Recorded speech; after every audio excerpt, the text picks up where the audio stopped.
dari program studi manajemen Fakultas Ekonomi dan Bisnis. Di sini saya akan mengajak Anda untuk pelajari lebih dalam tentang apa itu pemasaran dan konsep pemasaran. Apa itu pemasaran? Secara garis besar, pemasaran itu bukan berupa kegiatan penjualan barang atau jasa saja, tetapi juga berkaitan dengan kegiatan memenuhi keinginan dan kebutuhan konsumen, dengan berusaha mempengaruhi konsumen supaya bersedia membeli barang dan jasa yang tengah ditawarkan tersebut. Lalu selanjutnya kita akan mengenal tentang konsep pemasaran. Pada konsep ini, pemasaran adalah sebuah konsep yang digunakan oleh para pelaku usaha untuk mendapatkan keuntungan yang maksimal, baik ketika bersaing dengan kompetitor maupun memuaskan kebutuhan konsumen. Keberadaan konsep pemasaran ini dapat meningkatkan penjualan berupa membuat produk yang mudah dalam penggunaannya, kedua, produk yang mudah pembeliannya, yang ketiga, produk yang mudah pemeliharaannya. 3 unsur pokok dalam konsep pemasaran. Yang pertama ada orientasi pada konsumen. Dalam menjalankan konsep pemasaran harus mengacu pada orientasi konsumen dengan melakukan beberapa hal berikut. Yang pertama, menentukan kebutuhan pokok. Yang kedua, menentukan kelompok pembeli sebagai sasaran penjualnya. Yang ketiga, menentukan produk dan bagaimana program pemasarannya. Yang keempat, mengadakan penelitian pada konsumen dengan mengukur, menilai, dan menafsirkan bagaimana keinginan serta sikap dan perilaku mereka.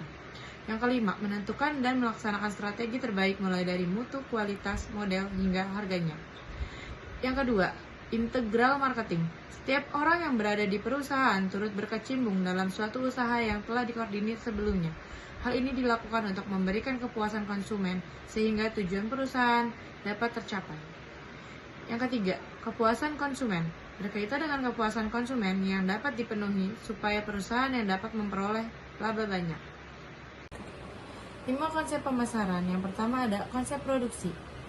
Pada konsep produksi ini, berkonsentrasi pada upaya dalam menciptakan efisiensi produk, biaya rendah, dan distribusi massal, sehingga menganggap bahwa konsumen akan tertarik pada ketersediaan produk dengan harga yang murah. Penerapan konsep ini kerap kali dijumpai di negara berkembang seperti Indonesia. Tidak hanya itu, konsep ini juga dapat diterapkan oleh perusahaan yang hendak memperluas pasarnya. Yang kedua ada konsep produk. Konsumen akan menyukai produk yang berkualitas, baik kinerja atau fitur inovatif terbaik. Konsep ini biasanya menciptakan produk superior dengan penyempurnaan kualitasnya. Singkatnya, konsep ini berfokus pada aspek produk saja. Penerapan konsep ini dapat dijumpai dalam pemasaran produk elektronik dan karya seni. Contohnya, perusahaan yang menerapkan konsep produk ini adalah perusahaan Samsung. Yang ketiga ada konsep penjualan. Konsumen tidak akan tertarik untuk membeli produk dalam jumlah banyak apabila tidak diyakinkan terlebih dahulu. Oleh karenanya, konsep ini akan cenderung mempromosikan produknya secara agresif. Penerapan konsep ini banyak dijumpai pada penjualan unsold goods, kemudian pada pemasaran nirlaba, dan situasi overcapacity. Saat ini, konsep penjualan juga diterapkan pada e-commerce. Yang keempat ada konsep pemasaran. Pada konsep ini harus lebih efektif dari kompetitor dalam menciptakannya, menyerahkan dan mengkomunikasikan adanya nilai pelanggan kepada pasar sasaran dibanding kepada pesaingnya.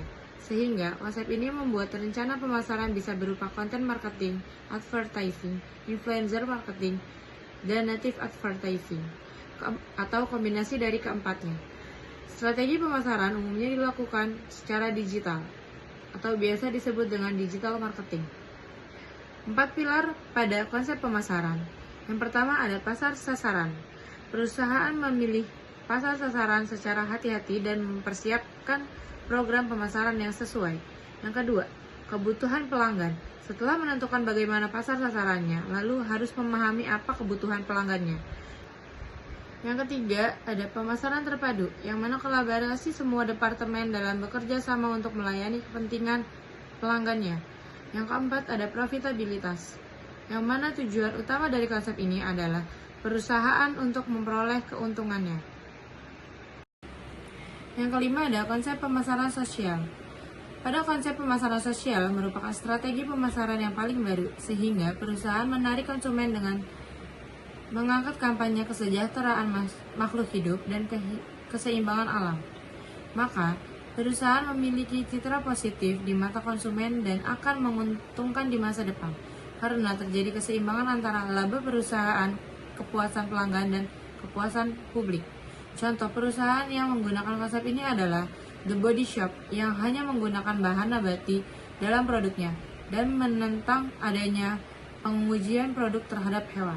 Sekian penyampaian materi dari saya, kurang lebihnya mohon maaf, and thanks for watching teman-teman.